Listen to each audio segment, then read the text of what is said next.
지난 주간의 일간지를 보았더니만 하루에 커피 석 잔 정도 마시면은 오래 산다고 미국의 여러 대학 연구팀들이 발표를 했더라고요.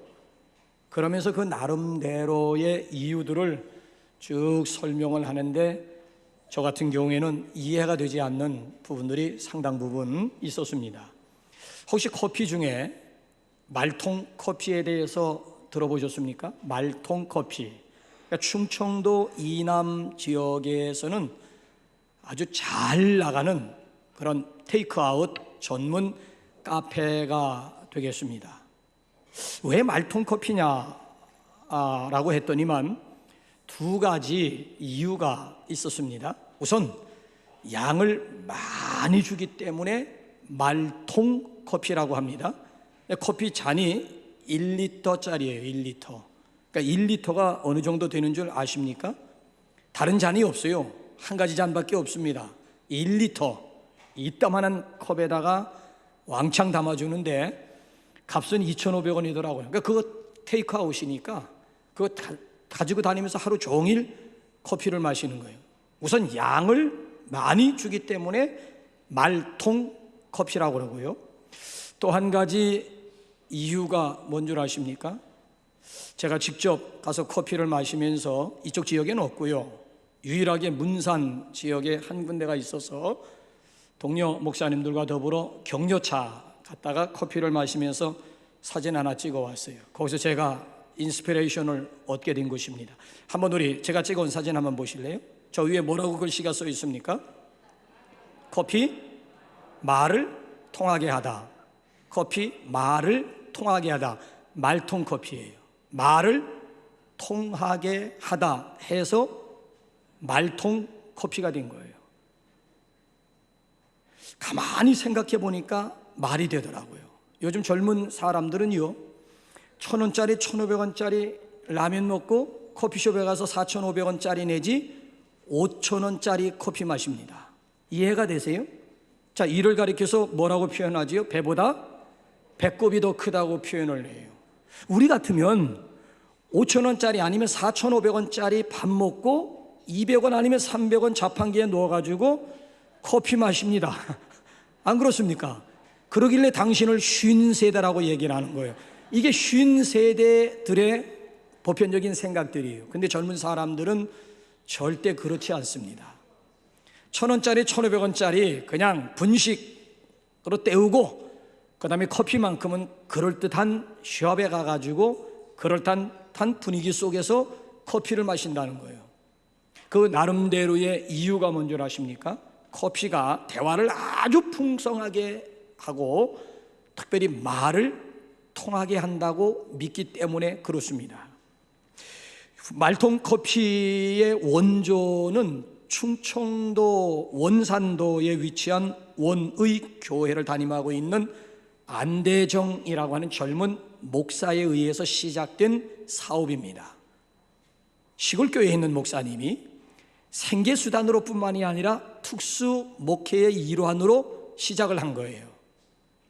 그러니까 요즘 현대인들의 트렌드에 맞춘 카페 교회가 시작이 된 거예요. 카페 교회가. 저기 충청도 지역에 가서 말통 커피를 모르면 간첩이랍니다. 그러니까 이 안대정 목사가 커피 사업에 본격적으로 뛰어들게 된 동기가 뭔 줄 아세요? 이 양반이 성결교 목사인데 우리 같은 교단 목사인데 군대 생활하면서 커피를 배달하고 커피를 공급하고 커피를 무지하게 많이 마셨다는 거예요. 커피를 많이 마시면서 도대체 커피의 유래와 역사 정도는 내가 알고 커피를 마셔야 되지 않겠나 싶어가지고 그때부터 커피에 관한 책들은 다 수집을 했다는 거예요. 그래서 커피 공부를 한 거예요. 커피 공부. 그런데 묘한 것이 커피의 유래라든지 역사를 공부하면서 이게 종교와 아주 종교와 굉장히 연관이 깊더라고 하는 것이죠. 그래서 커피의 기원에 대해서 이분이 두 가지를 이야기하더라고요. 첫째는 켈디라고 하는 이 목자가 칼디라고 하는 이 목동이 양을 쳤는데 오늘 양들이 잠을 못 자는 거예요. 그래서 그 원인을 알아보았다는 얘기죠. 낮에 이놈들이 도대체 뭘 먹었나 하고 봤더니만 빨간 열매를 먹었다는 거예요. 빨간 열매를 먹고 이놈들이 밤에 잠을 못 자는 거예요. 그래서 이 칼디라고 하는 이 목동도 그 빨간 열매를 먹고는 그 빨간 열매를 수도원에다 갖다 줬다는 거예요. 수도사들에 의해서 수도사들이 커피를 본격적으로 마시기 시작했다라고 하는 아주 유명한 그런 전설이 있고요. 또 하나의 전설이 뭔가 하면 오마르 전설이, 이 오마르라고 하는 사람은 특별히 치유 능력이 많은 사람인데 이런저런 이유, 이런저런 사건으로 인해 가지고 결국 사막으로 추방을 당한 거예요. 사막에 가서 뭘 먹고 견디었느냐? 그 빨간, 양들이 먹었던 그 빨간 열매를 먹고, 그리고 다시 이제 소생을 하게 되고, 그 열매로 인해서 많은 사람들에게 도움을 주게 되었다라고 하는 이런 커피의 기원에 대한 전설이 있더라는 얘기죠. 특별히 이 신비주의자들이 커피를 굉장히 좋아했답니다. 밤새 기도하기 위해서 이분들이 커피를 마셨다는 거예요. 그러니까 이 안 목사 입장에서는 이 커피라고 하는 것이 깨어있게 만들고 정신을 맑게 만드는 음료라고 하는 데에서 매력을 느끼기 시작을 한 거예요. 그래서 본격적으로 커피 사업, 커피 사역 뛰어들게 되었다라고 하는 이야기죠. 이분이 이런 이야기를 합니다. 특별히 충청도 이북 지역에는 체인점을 안 내준대요. 그래서 우리 지방에서 그 정명진 목사라고 아주 젊은 목사인데 우리 교회에서 지원하고 있는 파평 그 교회 담임을 하고 있는데 그 지역에 있는 어른들이 다 돌아가시고 그리고 다 시내로 빠져나가서 지역이 사람 사는 사람이 별로 없는 거예요. 그래서 이분이 젊은 목사가 할 일이 없는 거예요.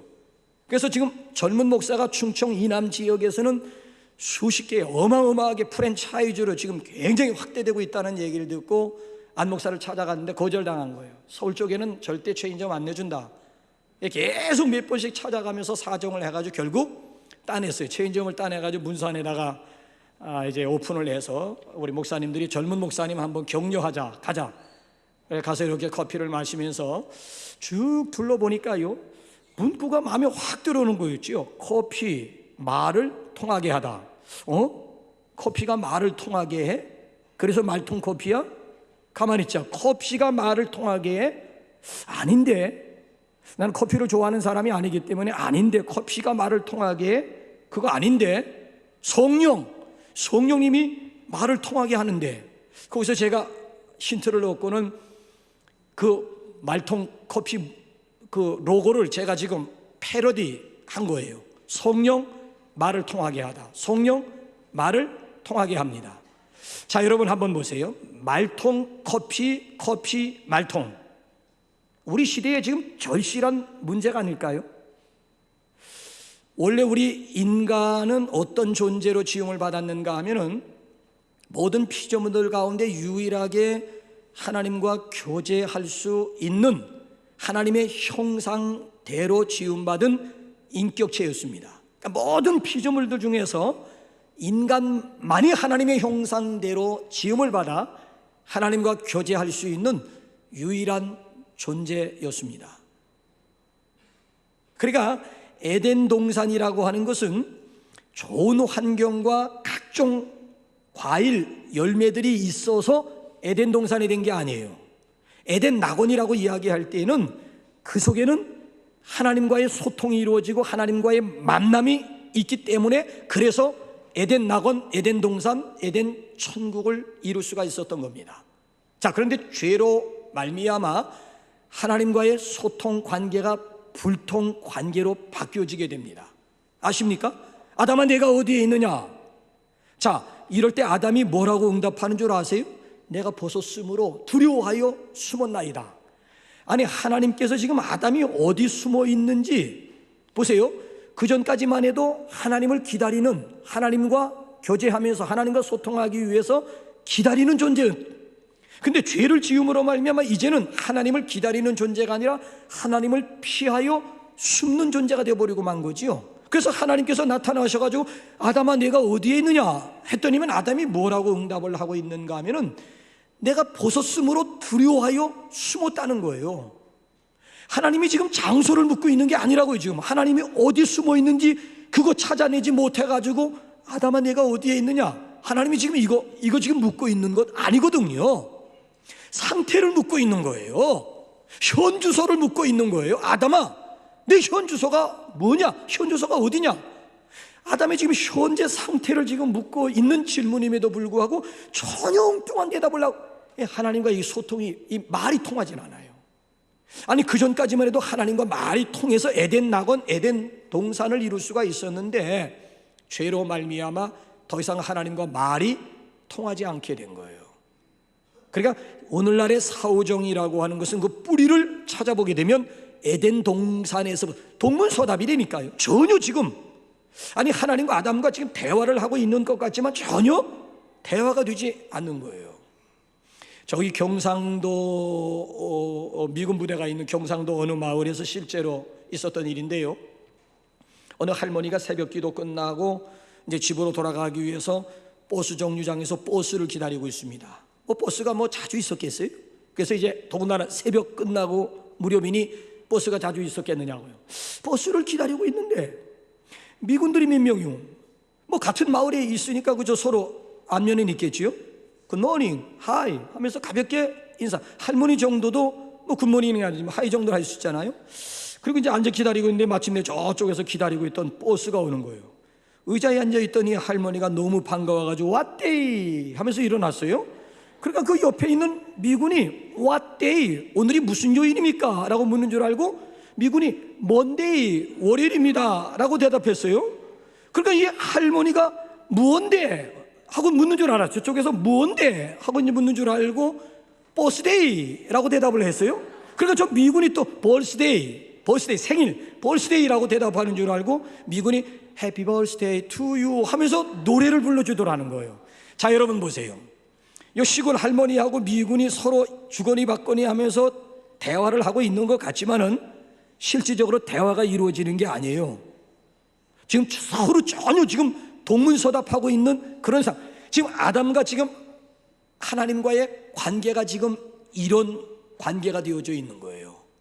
아니 하나님께서 지금 상태를 묻고 있는데 아담이라고 하는 사람은 전혀 엉뚱하게 지금 장소로 지금 대답을 하고 있는 이런 내용이에요.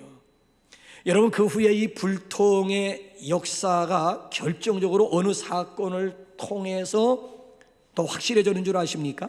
자, 이스라엘 백성들이 바벨탑을 쌓은 이유와 동기가 뭘까요? 자, 우리 한번 창세기 11장 4절 한번 보세요. 저 중요한 사건, 오늘 여기 오순절 사건하고 바벨탑 사건하고는 서로 연결이 되고 있습니다. 어떻게 연결되는지 한번 보시라고요. 시작. 또 말하되 자, 성읍과 탑을 건설하여 그 탑 꼭대기를 하늘에 닿게 하여 우리 이름을 내고 온 지면에 흩어짐을 면하자 하였더니, 바벨탑을 쌓는 이유와 목적이 뭡니까? 그 바벨탑을 어디에 닿게 하겠다고요? 하늘에 닿게 하겠다는 거예요. 그리고 뭐예요? 당신들의 이름을 내겠다는 거예요. 그리고 뭐예요?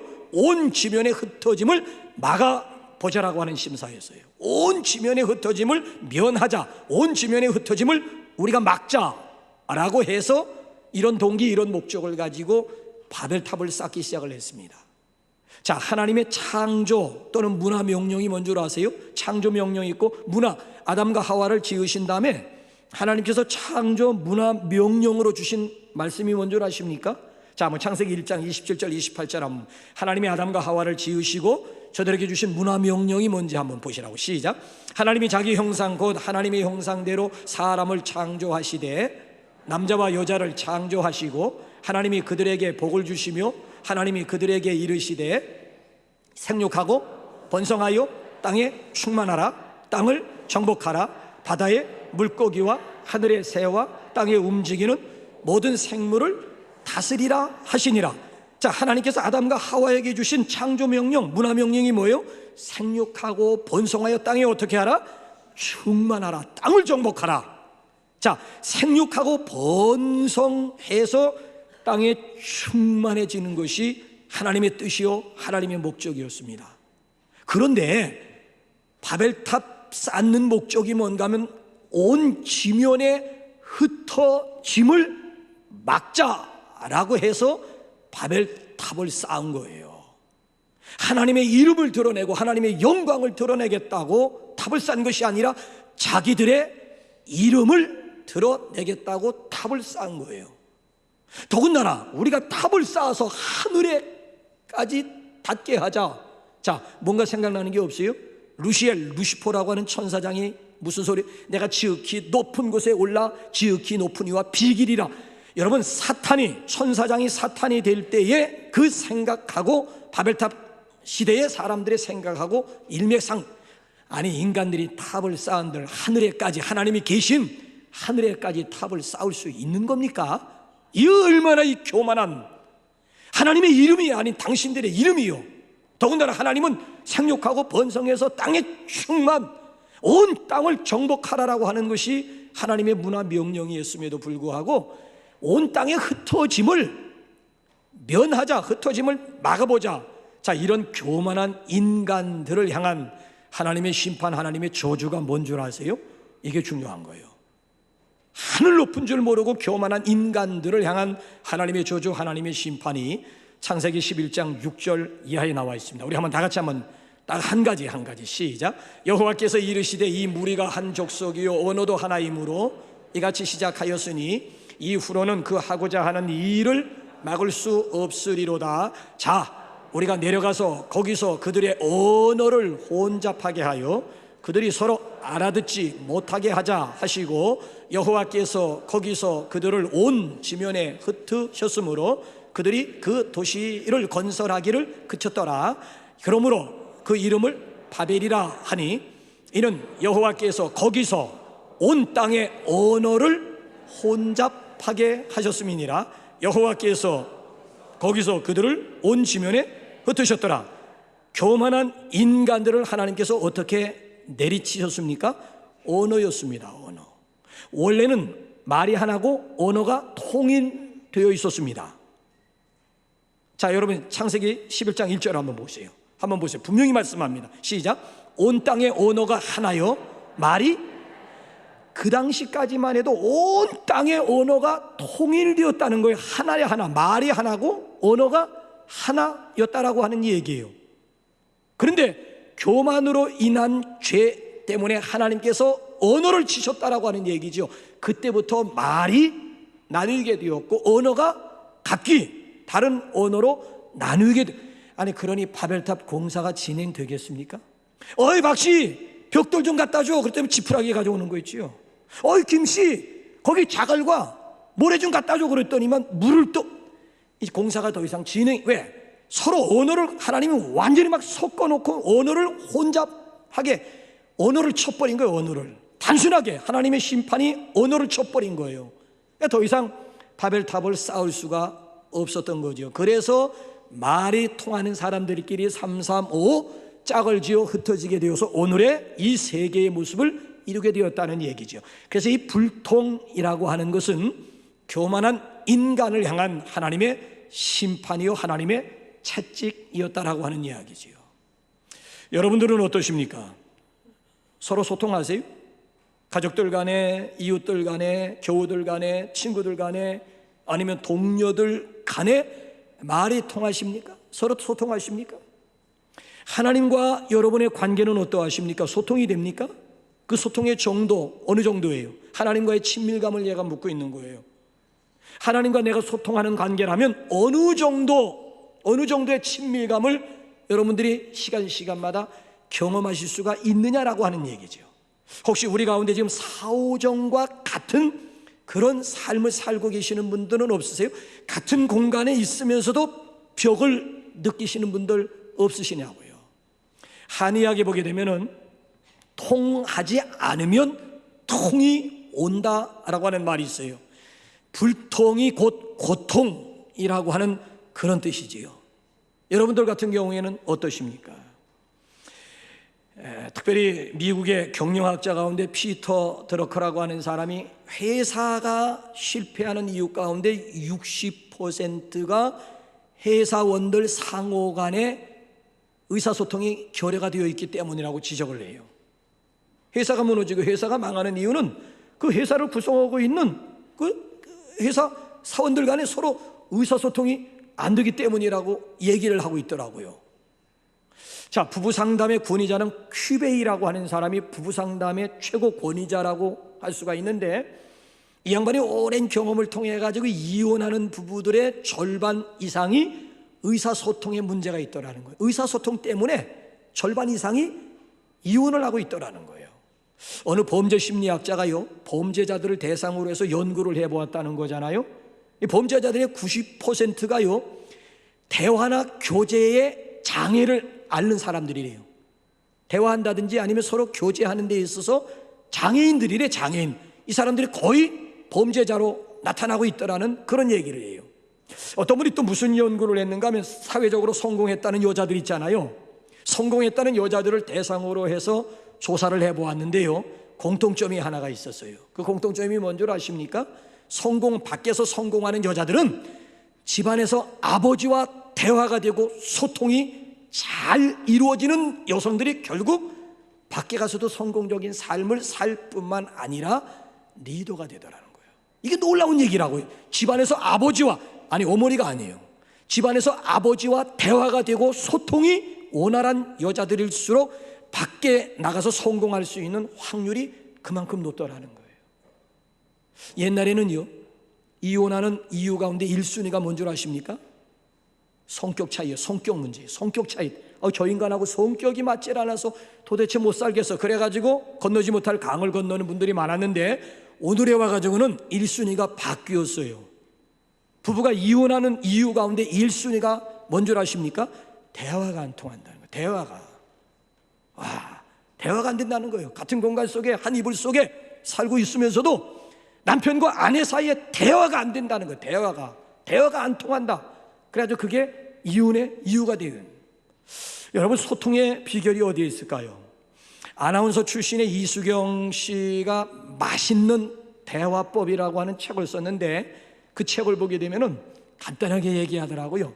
1대, 2대, 3대 이야기 법칙이라고 얘기를 해요. 1대, 2대, 3대 이야기 법칙이 뭔가 하면, 한 번 말하고 2번 듣고 그리고 3번 맞장구를 치라는 거예요. 이게 소통의 비결이라는 거예요. 한 번만 말하고, 관계 속에서 네 말만 네 말이 아니고 한 번 말하고 2번 듣고 그리고 3번 맞장구 쳐주라는 거예요. 맞장구. 이게 소통의 비결이다. 아나운서답게 그런 얘기를 해요. 이 시대 최고 장수 MC를 꼽으라고 한다면은 유재석을 꼽아요. 유재석이 성공하는 비결을 스스로 뭐라고 밝혔는가 하면 소통이래.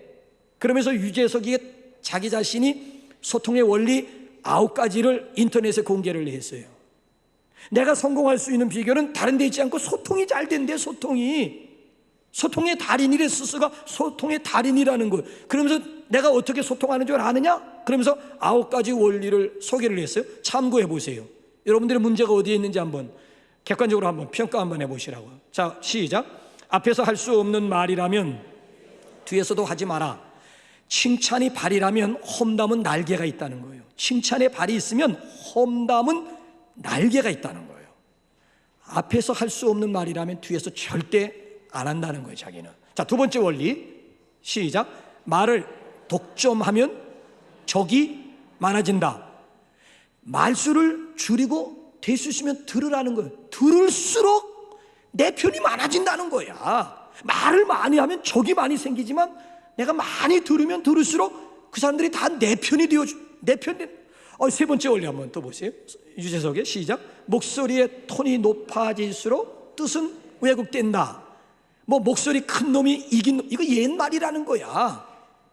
목소리의 톤이 낮아질수록 파워가 있다는 거야. 낮은 톤, 낮은 목소리일수록 힘이 있음을 강조해요. 자, 그 다음에 또 우리 원리가 뭘까요? 4번째 시작. 귀를 훔치지 말고 가슴을 흔드는 말. 그러니까 이거 뭐야? 이 귀만 좀 간지러운, 그런 거 하지 말고 마음에 남을 만한, 마음에 새길 만한 그런 말을 하라고 하는 얘기고. 자, 그 다음에 원리 한번 볼까요? 원리 시작. 내가 하고 싶어 하는 말보다 상대방이 듣고 싶은 말을 내라. 상대방을 배려하라는 거예요. 대화 속에서도 상대방을 배려. 자, 그 다음에 6번째 원리 한번 볼까요? 시작. 뻔한 이야기보다 펀한 이야기를 해라. 뻔한, 한두 마디 듣기 싫어 이런 얘기 하지 말고요. 내가 얘기해도 내 말이 너무 재밌는 거 있죠. 그러니까 대화 가운데 유머라고 하는 것이 굉장히 중요하다라고 하는 얘기요. 자, 그 다음에 원리가 뭘까요? 시작. 말을 혀로만 하지 말고 눈과 표정으로 말하라. 그러니까 무언어가 있잖아요. 그러니까 이 소통에는 중요한 것이 비언어적인 요소가 굉장히 우리는 말 가지고만 소통, 대화 아니에요. 말로만 아니라 비언어적인 속성, 뭐 눈이라든지 아니면 표정이라든지 아니면 몸이 있잖아요. 상대방이 이야기할 때는 그래? 그래? 내 몸을 상대방에게 자꾸 가까이, 그런 상대방이 상대적으로 나한테 빨려 들어올 수밖에는. 그러니까 언어만이 소통의 도구는 아니고요. 비언어적인 이런 요소가 소통에 있어서는 굉장히 중요하다라고 하는 얘기라고요. 자, 그 다음에 또 한번 볼까요? 시작. 입술의 30초가 마음의 30년이 된다. 내가 내뱉은 말 한마디로 인해서 상대방의 삶이 달라질 수가 있고 상대방의 운명이 바뀌어질 수 있다는 얘기고. 자, 마지막 9번째 원리, 이 양반이 얘기하는 9번째 원리가 뭘까요? 시작. 혀를 다스리는 것은 나이지만 내 뱉어진 말은 결국 나를 다스린다. 자승자박, 자업자득이라고 하는 말이에요. 내가 내뱉은 말에 의해서 결국 내가 지배당하는 날이 반드시 온다. 그렇기 때문에 말에 있어서 신중성을 기해야 되고 말조심해야 된다는 얘기예요. 여러분들 같은 경우는 어떻습니까?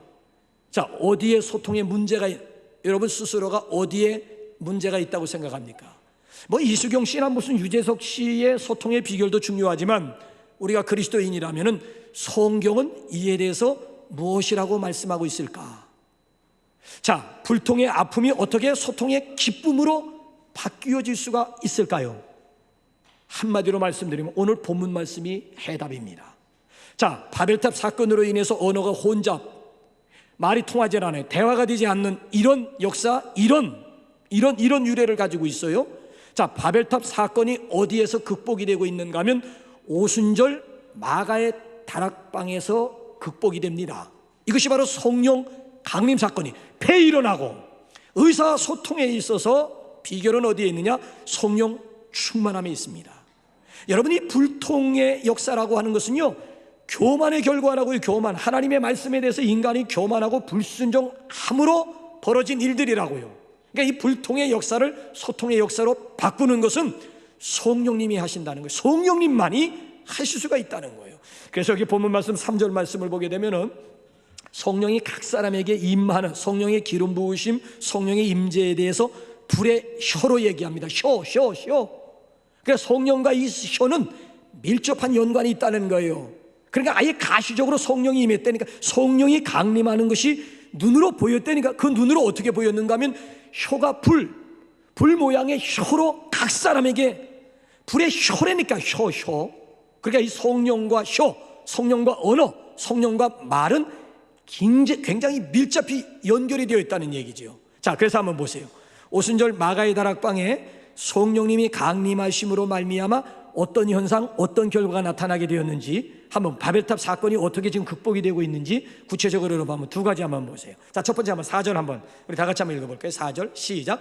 저희가 다 성령의 충만함을 받고 성령이 말하게 하심을 따라 다른 방언으로 말하기를 시작하니라. 성령 충만, 오순절 성령 충만, 성령이 그잖아요. 성령이 강하게 임재함으로 말미암아 성령 충만함을 받은 결과가 뭐예요? 성령이 말하게 하심을 따라서 다른 방언으로 말하기. 그러니까 여기 보면 하나님과 대화가 된다는 얘기고요, 하나님과 말이 통하게 되었다라고 하는 얘기예요.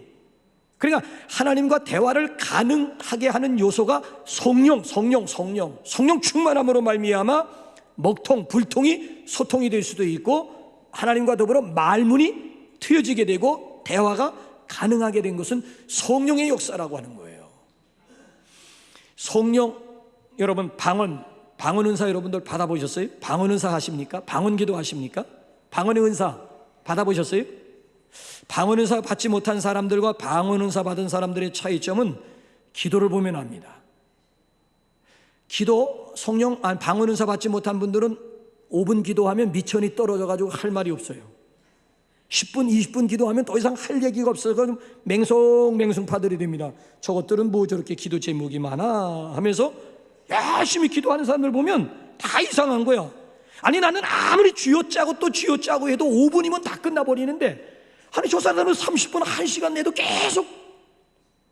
그러니까 방언 은사 받지 못하신 분들은 한계가 있는 거야, 한계가. 근데 방언 은사를 받게 되면 끝이 없어요. 왜 그런 줄 아십니까? 방언이라고 하는 게 뭐예요? 나의 영과 하나님의 영과의 만남, 나의 영과 하나님의 영과의 이게 대화거든요. 그러니까 성령은 하나님의 깊은 것까지 다 통달하시기 때문에 끝이 없는 거야. 끝이 없는 거야. 기도하려고 들면 끝이, 밤새도록 철야 기도하면서도 기도가 그치지 않는 이유는 방언 은사 받았기 때문에 하나님 영과 영의 만남, 영과 영의 대화가 가능하기 때문에 그런 거예요. 그래서 여기 보게 되면 성령이 임했더니만 하나님과의 불통 관계가 소통 관계로 회복이 되고 있고요. 자, 하나님과의 관계뿐만이 아니에요. 자, 사람과의 관계가 어떻게 불통이 소통으로 이어지는지 한번 6절부터 8절까지 한번 다 같이 한번 읽어볼까요? 시작. 이 소리가 나매 큰 무리가 모여 각각 자기의 방언으로 제자들이 말하는 것을 듣고 소동하여 다 놀라 신기하게 여겨 이르되, 보라, 이 말하는 사람들이 다 갈릴리 사람이 아니냐? 우리 각 사람이 난 곳 방언으로 듣게 되는 것이 어찌 됨이냐? 이 어찌 됨이냐? 아니 저것들은 다 북쪽 갈릴리 깡촌, 난 놓고 기억자도 모르고, 아니 공을 차고 있으면서도 이응자를 모르고 지게를 받쳐놓고 있으면서도 A자도 모르는 불황무식한 놈들이, 저 갈릴리 사람들 아니냐? 저 깡촌들 아니냐? 저건 무식한 놈들 아니냐? 아니 저 사람들이 어떻게 우리말을 하는 거야? 15개 나라에서 모여온 거예요. 지금 거의 한번 계산을 해보게 되면 지금 오순절을 맞이해가지고 각국에 있는, 그러니까 디아스포라 2세들이야. 그러니까 히브리말, 헬라말을 모르고 아람어, 유대인들이 쓰고 있는 아람어조차 모르고 현지 태어난 현지 말을 알 수 있는 2세 유대인들이라고요. 이 사람들이 명절을 맞이해가지고 예루살렘에 모여들었는데 그 전까지 서로 이게 통하지 않는 거예요. 말이 통하지 않는 거예요. 어느 한순간 귀가 열려서 듣게 된 거예요. 베드로가 분명히 아람어로 설교를 했음에도 불구하고 15개국으로부터 참석했던 사람들이 다 자기 나라 말로 지금 다 들려지는 거야. 그러니까 하나님과의 관계 속에서 방언을 통해서 영과 영이 만나는 소통의 축복만 이루어진 것이 아니고 인간과 인간 사이의 불통, 조금 전까지 도대체 무슨 소리를 하는지 알아들을 수도 없고 말이 서로 통하지 않았는데 성령 충만하다 보니까 사람과 사람과의 관계 속에서도 불통의 역사가 소통의 역사로 바뀌어지게 되더라고 하는 거예요. 이게 여러분 놀라운 일이 아니겠습니까? 불통의 삶을 소통의 삶으로 바꾸는 것은 성령 충만이 해답이라고 하는 거예요. 성령 충만 아니고는 방법이 없더라고 하는 이야기예요.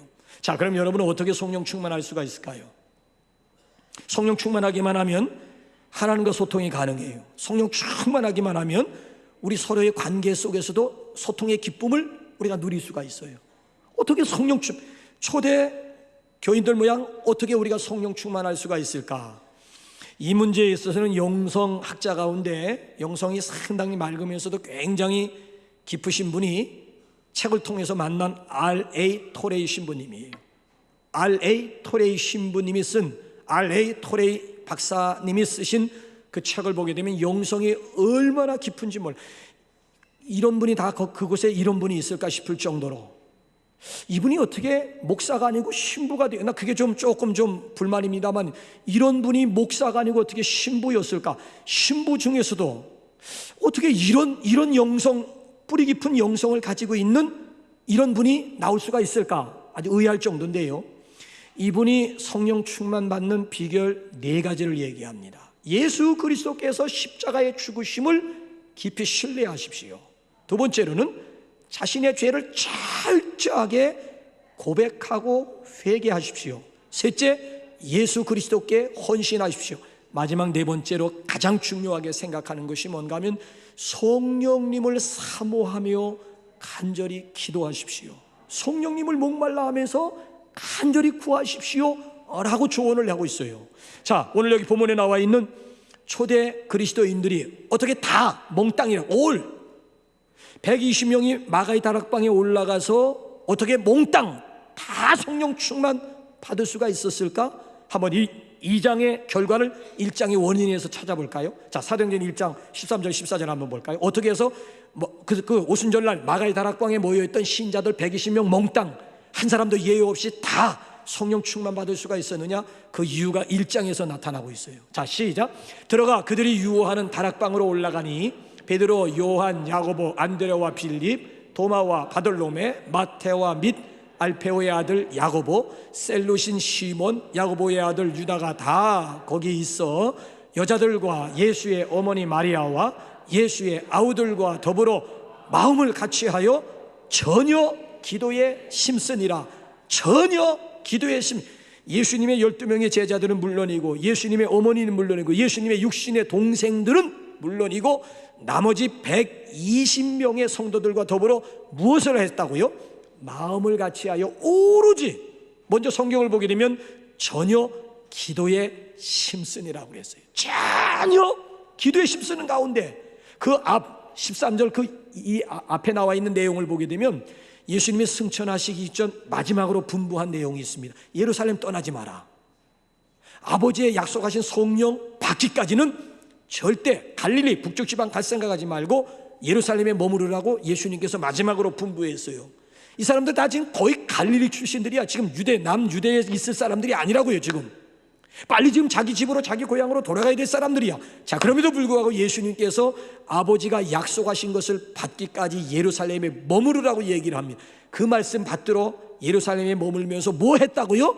마음을 같이 해서 오로지 전혀 기도에 힘쓰는 가운데 오순절날 이르러 구약 요엘 선지자를 통해서 약속한 말세인의 남종과 여종들에게 물 붓듯 성령을 부어주시리라고 약속을 했던 요엘 선지자의 예언이 오순절 마가의 다락방에 그대로 이루어지게 되는, 그래서 그 현상으로 그 나타난 결과로 인해서 하나님과의 소통이 이루어지게 되고 인간과의 관계 속에서 아름다운 소통이 이루어지게 되었습니다. 중요한 것은 뭔가 하면 성령을 받는 지름길이 어디에 있는가 하면 성령님을 목말라하고 성령님을 사모하고 성령님을 기대하고 성령님을 환영하고 날마다 성령 충만하기를 뭐 해야 된다? 기도해야 된다는 거예요. 여러분들의 입술의 언어가 소통의 언어가 되기를 소원하십니까? 여러분들의 말이 저주의 말이 아닌 축복의 말, 천국의 언어가 되어지기를 기대하십니까? 성령님께서 내 입술을 지배하시면, 성령님이 내 입술을 다스리기만 하면 얼마든지 생명을 살릴 수 있는 언어가 가능하다는 거예요. 그러니까 성령 받은 사람들의 첫 번째 특징은 말이 달라져요. 말이 정말 성령 받은 사람들은요 언어의 변화를 경험하게 됩니다. 그 사람 말투가 달라진다니까. 말투가 성령 받기 전과 성령 받은 이후에 차이점을 발견하라고 한다면 말이 달라졌어요. 벌써 성령 받은 사람들은 어디에 변화를 경험해요? 말의 변화를 경험하는 거예요. 이게 굉장히 중요한 거예요. 그래서 여러분, 우리 8월 14일 날 15일 날은 조금 전에 우리 동영상이 상영이 안 됐기 때문에 제가 구도로 말씀드립니다마는 1년에 한 차례 정도는 여러분 집을 떠나고요, 교회를, 이 공간을 떠나서 하나님 앞에 집중하고 성령님에게 초점을 맞춰야 되는 시간이 우리에게 절대적으로 필요합니다. 그냥 와서 그냥 적당하게 기도하는 게 아니고요, 정말 집을 떠나고 정말 교회를 떠나서, 그렇잖아요?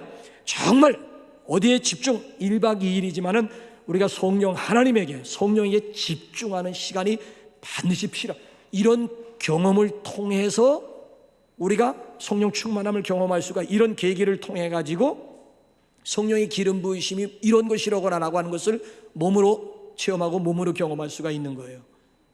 여러분, 신앙생활은 경험이 중요해요.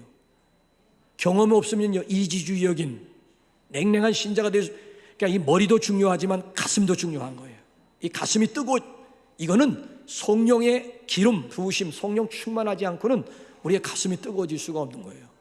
그래서 여러분, 이번에 교회에서 여러분들에게 예산, 그래서 웬만하면 우리가 회비를 다 받는데 이번에는 신년이라고 하는, 그죠? 50주년 신년을 앞에 놓고 있기 때문에 교회가 조금 좀 부담스럽더라도 교회가 성도들의 편리를 다 제공해서 정말 그곳에, 여기 화면 보면 아주 환상적이더라고요. 수영장에서부터 뭐 여러 가지 시설들이, 잔디밭에서부터 굉장히 좋더라고요. 이번엔 참 좋은 환경에 가서 우리가 기도하게 되었는데, 이경숙 총장 강사님은요, 숙대, 쓰러져가는 숙대를 어떻게 기도 무릎으로 일으켜 세웠는가에 대한 생생한 간증이 있는 분이에요.